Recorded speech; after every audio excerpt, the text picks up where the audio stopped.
마하트마 간디는 마태복음 5장 3절에서 10절까지 팔복 말씀을 읽고 옳다 옳아 무릎을 치며 기뻐했다고 합니다. 예수님의 가르침이 자신의 비폭력 무저항 운동과 일치하는 면이 많았기 때문입니다. 그러나 이어지는 11절 말씀을 읽으면서 성경책을 집어던졌다고 합니다. 그리고 그는 말했습니다. 도대체 예수가 누구기에 그를 위하여 박해받고 고난받는 것이 복이 있다 말할 수 있느냐? 간디는 인도의 영웅이었지만 예수님의 제자는 되지 못했습니다. 예수님께서 말씀하신 이 팔복의 말씀은 불신자들이 이해할 수 있는 말씀이 아닙니다. 또 말씀대로 행할 수도 없습니다. 이 팔복의 말씀은 오직 예수님을 믿고 따르는 하나님의 자녀들만이 나타낼 수 있습니다. 그 내적, 외적 모습입니다.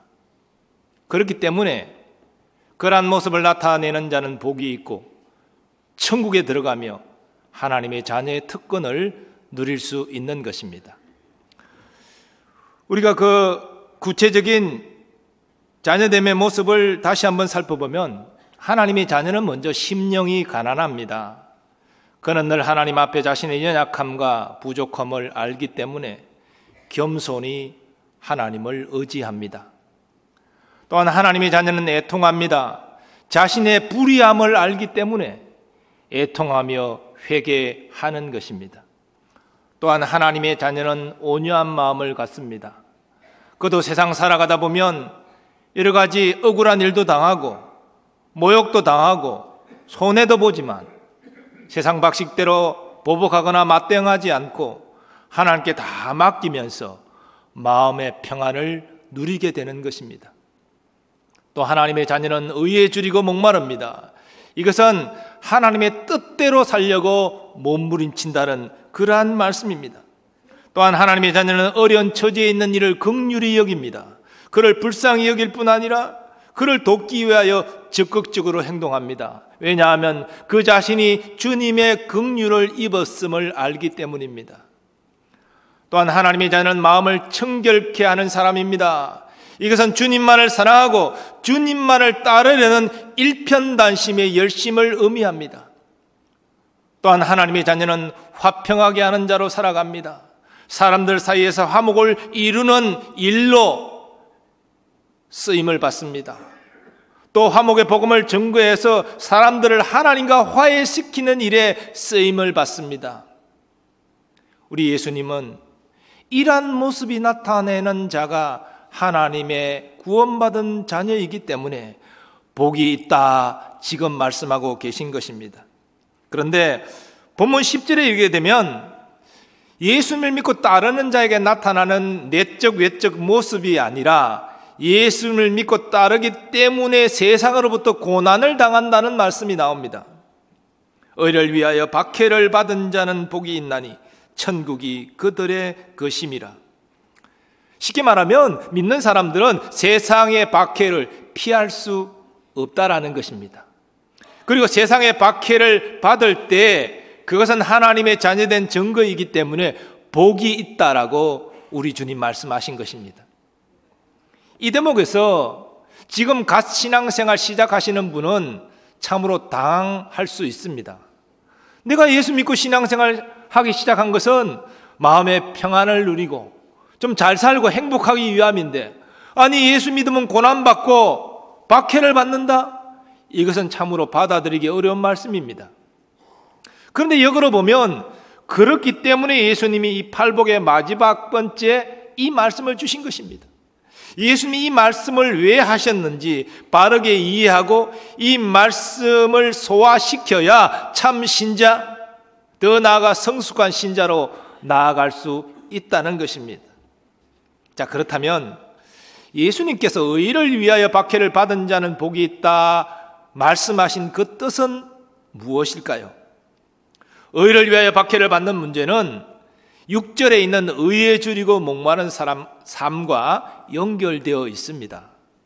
우리 이전에 우리가 하나님의 자녀들이 줄이고 목말라 추구하는 하나님의 의가 곧 하나님의 뜻과 일치되는 삶에 있다는 것을 교훈받은 바가 있습니다. 즉 의에 줄이고 목마른다는 것은 하나님 말씀대로 살려고 몸부림치는 것을 말하는 것이지요. 이것은 곧 예수님의 성품을 닮아가는 일과 또한 연결되어 있습니다. 이처럼 의는 예수님과 분리될 수 없습니다. 우리는 의를 위하여 박해를 받고 예수님으로 말미암아 고난을 당하는 것입니다. 그래서 예수님 말씀하십니다. 나로 말미암아 너희를 욕하고 박해하고 거짓으로 너희를 거슬러 모든 악한 말을 할 때에는 너희에게 복이 있나니. 10절에서는 의를 위하여 고난받는 것이 복이 있다 말씀하시고 11절에는 나로 말미암아 고난받는 것이 복이 있다 이렇게 말씀하고 계신 것입니다. 이처럼 의와 예수님은 분리될 수가 없습니다. 우리는 의를 위하여 예수님을 위하여 박해받을 때 복이 있음을 알아야 한다는 것이죠. 자, 그런데 10절의 의를 위하여, 이 위하여라는 단어는 11절의 말미암아로 바꾸어 번역할 수 있습니다. 똑같은 헬라어지만 위하여 또는 말미암아로 교차적으로 번역이 됩니다. 근데 이 두 가지는 미묘한 차이가 있습니다. 의를 위하여 박해를 받는다는 것은 하나님의 뜻대로 살기 위한 목적을 가지고 적극적으로 박해받는 자리로 나아간다는 의미입니다. 반면에 의로 말미암아 박해를 받는다는 것은 하나님의 자녀로서 이 땅 살아가다 보면 어쩔 수 없이 세상의 박해를 받는다는 소극적인 의미가 있습니다. 중요한 것은 이것이 교차적으로 쓰이기 때문에 하나님의 자녀는 적극적이든 소극적이든 이 땅 살아가면서 세상의 박해를 피할 수 없다. 그걸 지금 주님께서 말씀하고 계시다는 것입니다. 또한 그것이 하나님의 자녀된 증거이기 때문에 복이 있다라고 우리 주님 말씀하신 것입니다.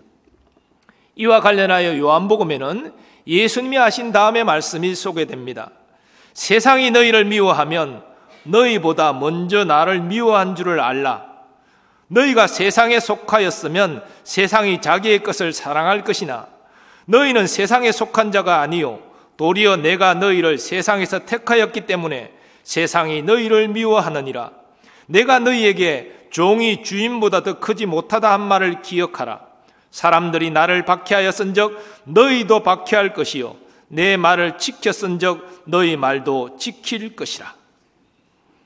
예수님의 말씀한 이 세상은 하나님을 믿지 아니하는, 예수님을 믿지 아니하는 사람들을 의미합니다. 그들은 하나님의 피조물이지만 하나님을 인정하지 않습니다. 하나님이 보내신 구원자 예수 그리스도도 받아들이지 않습니다. 물론 저들 가운데는 종교적인 사람들도 있습니다. 또한 윤리 도덕적인 삶을 추구하는 점잖은 사람들도 있습니다. 그러나 그들이 아무리 종교적인 성향을 가지고 도덕적인 그러한 윤리를 실천한다 할지라도 저들은 하나님을 믿지 않고 보내신 독생자 예수 그리스도 믿지 않기 때문에 예수님을 박해했고 또한 예수님을 믿고 따르는 하나님의 자녀들을 박해한다는 것입니다. 사도 바울도 이런 현실을 다음과 같이 말했습니다. 무릇 그리스도 예수 안에서 경건하게 살고자 하는 자는 박해를 받으리라. 예수님을 닮고자 그렇게 열심을 내면 낼수록 세상의 박해를 받게 된다. 이런 말씀이 있죠. 지금 사도 바울이 사랑하는 제자 디모데에게 이 말을 하고 있는 것은 디모데가 사도 바울과 함께 2차 전도 여행을 하면서 사도 바울이 어떤 고난과 어떤 상황 가운데 처했는지를 잘 알고 있었기 때문입니다. 사도 바울은 무슨 나쁜 일을 한 것이 아닙니다. 주의 교훈을 따라 행했습니다. 믿음과 오래 참음과 사랑과 인내로 행했습니다. 병든 자를 고치셨습니다. 귀신 들린 자를 쫓아냈습니다. 귀신을 쫓아냈습니다. 생명의 복음을 증거했습니다. 무슨 나쁜 일을 했습니까? 그러나 그런 선한 일을 함에도 불구하고 사람들은 바울을 미워하고 박해하고 심지어 죽이고자 했습니다. 디모데는 옆에서 이것을 다 보았습니다. 그래서 사도 바울은 사랑하는 제자 디모데에게 편지하면서 누구든지 그리스도 예수 안에서 경건하게 살고자 하는 자는 박해를 받게 될 것이다. 너도 마찬가지다. 이것을 기억하라. 네가 당하는 고난에 낙심 절망하지 말고 마땅히 당할 고난 가운데 믿음의 장부로 굳게 서라. 지금 사도 바울은 이렇게 디모데에게 권면하고 있는 것입니다. 이 박해는 믿는 자들을 낙심시키기에 충분한 것이었습니다. 더군다나 이 박해가 오랜 기간 지속될수록 점점 낙심한 사람들이 배교하는 일들까지 일어났습니다. 이런 상황 가운데 의를 위하여 박해를 받은 자는 복이 있다라는 천국이 그들의 것임이라는 예수님의 말씀은 매우 위로와 소망의 말씀으로 다가왔을 것입니다. 더 나아가 의를 위하여 박해를 받은 하나님의 사람들을 바로 예수님으로 말미암아 박해를 받은 너희라고 하신 11절 이하 말씀은 더욱더 큰 위로와 소망의 말씀으로 다가왔을 것입니다. 나로 말미암아 너희를 욕하고 박해하고 거짓으로 너희를 거슬러 모든 악한 말을 할 때에는 너희에게 복이 있나니 기뻐하고 즐거워하라. 하늘에서 너희의 상이 큼이라. 물론 예수님으로 말미암아 박해를 받는 너희는 오늘날 우리도 포함됩니다. 세상은 여전히 하나님의 뜻대로 살고자 하는 우리를 박해합니다. 예수님과 복음을 전하고자 하는 우리를 박해합니다. 미워합니다. 그러나 주님은 그런 우리에게 하늘의 상이 크므로 기뻐하고 즐거워하라. 지금 그렇게 말씀하고 계신 것입니다. 왜 세상은 우리를 욕하고 박해하고 악한 말을 할까요? 왜 교회를 그렇게 싫어하고 그렇게 비난하는 것일까요? 여러분 한 번쯤 이런 말을 들어보신 적이 있으신지 모르겠습니다. 나는 예수는 좋은데 교회는 너무 싫어. 믿는 자 정말 상정하고 싶지도 않아. 혹시 이런 말 들으셨습니까? 예수는 좋은데 교회와 신자들은 싫다는 것입니다. 이렇게 말하는 사람들은 나름대로 타당한 이야기를 하는 측면도 있습니다. 그러나 잘못된 관점으로 이야기를 하는 내용도 있습니다. 먼저 옳은 내용을 우리가 살펴보면 세상 사람들이 이런 지적을 할 때, 비판을 할 때 오늘 우리의 모습이 성경에 나오는 예수님의 모습과 너무나 다르다는 것입니다.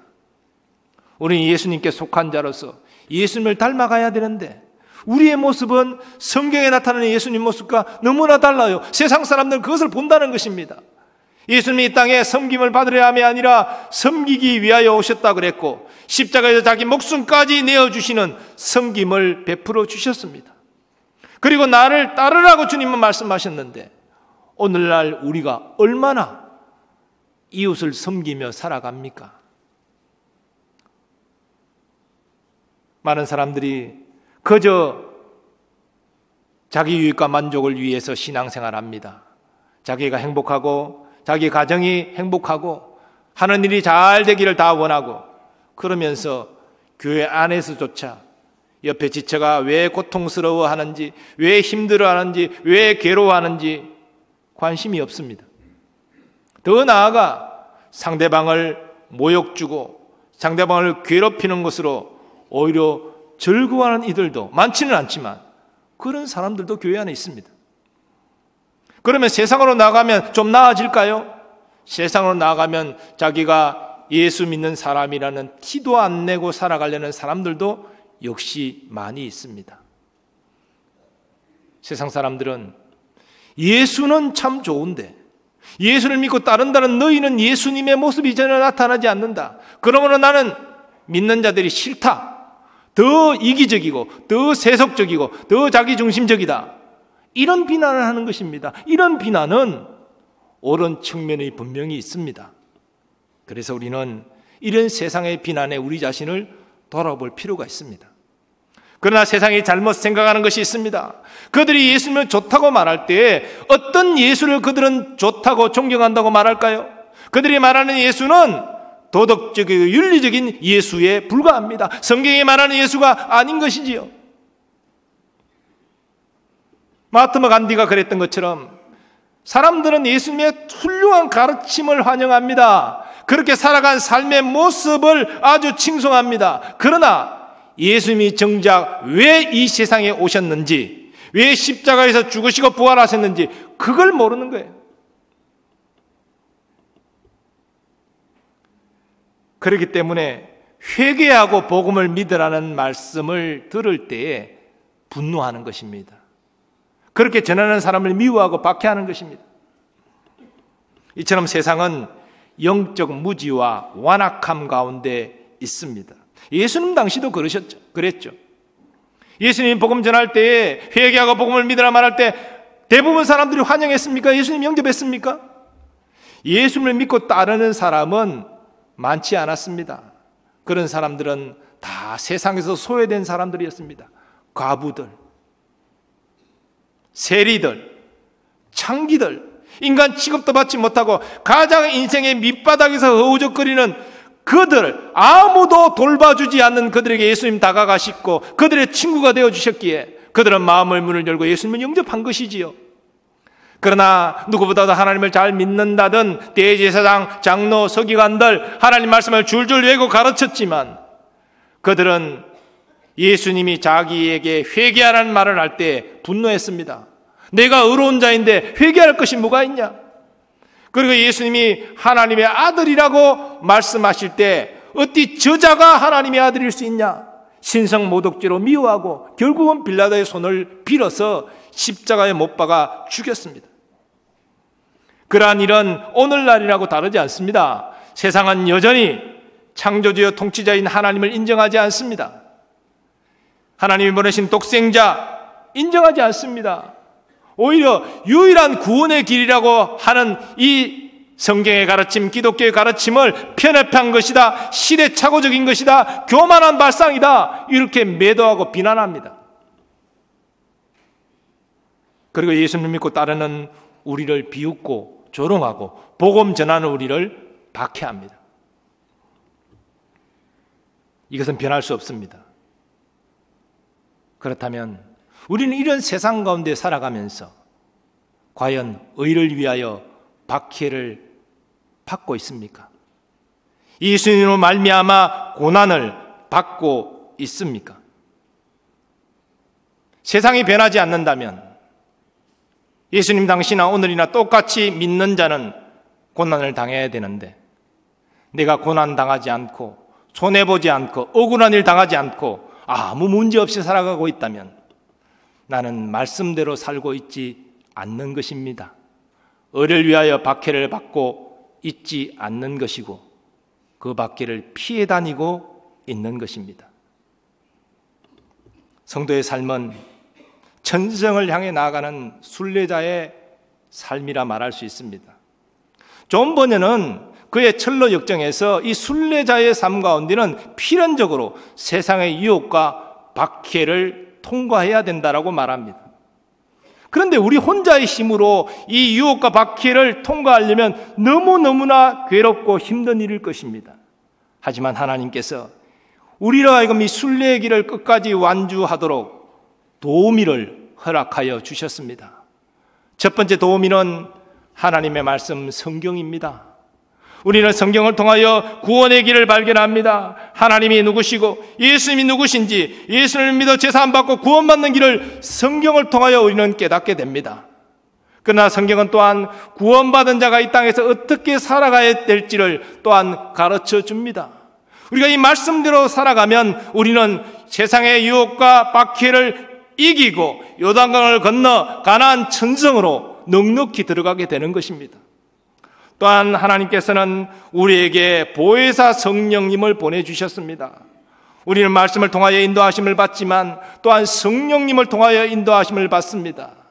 거듭난 하나님의 자녀는 엎드려 기도하면 성령이 내 마음에 말씀하시는 음성을 들을 수 있습니다. 성령께서 내 마음을 평강으로 또라는 불편함으로 주장하셔서 가야 될 길과 가지 마야 될 길을 내게 가르쳐 주시는 것을 느낄 수가 있습니다.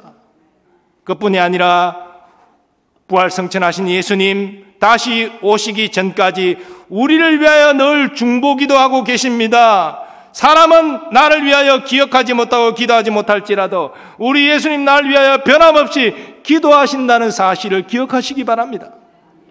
또한 하나님 우리에게 교회를 허락하셨습니다. 믿음의 지체들을 허락하셨습니다. 나 혼자 세상의 유혹과 박해에 맞서는 것이 아닙니다. 교회를 통하여 함께 맞습니다. 믿음의 지체들과 함께 맞습니다. 어려움을 나누고 서로 돕고 위로하고 격려하면서 우리는 이 순례자의 길을 걸어가는 것입니다. 지금 하나님의 말씀대로 살고자 힘쓰는 가운데 어려움에 처한 분이 계십니까? 예수님과 복음으로 말미암아 고난의 자리에 계신 분이 있습니까? 우리 주님은 여러분의 그러한 모습을 아십니다. 여러분을 결단코 버리지 아니하시고 함께 하십니다. 넉넉히 그 고난과 박해를 이기게 하실 것입니다. 과거 선지자들은 하나님의 말씀을 증거했습니다. 그들이 사람들이 원하는 말을 하였다면 고난 안 받았겠죠. 칭송받고 환영받고 높임받았겠죠. 그러나 선지자들은 하나님이 주신 말씀을 가감없이 그대로 전했습니다. 그래서 욕을 들어먹고 고난도 받고 심지어 죽임당하는 일도 있었습니다. 예수님도 그랬습니다. 사도들도 마찬가지죠. 그들은 그 고난의 자리에 있었지만 그러나 그들은 생각했습니다. 을을 위하여 박해를 받는 자가 복이 있다. 예수님과 복음을 위하여 복음으로 말미암아 박해받는 것이 복이 있다. 하늘의 상이 크다. 그래서 그 고난의 길을 걸어갔습니다. 주님께서는 그들을 외면하지 아니하시고 고난 가운데서도 평안을 기쁨을 누리게 하셨던 것입니다. 어떤 사람의 가치는 그가 어떤 위험을 담당하느냐에 달려있다, 그런 말이 있습니다.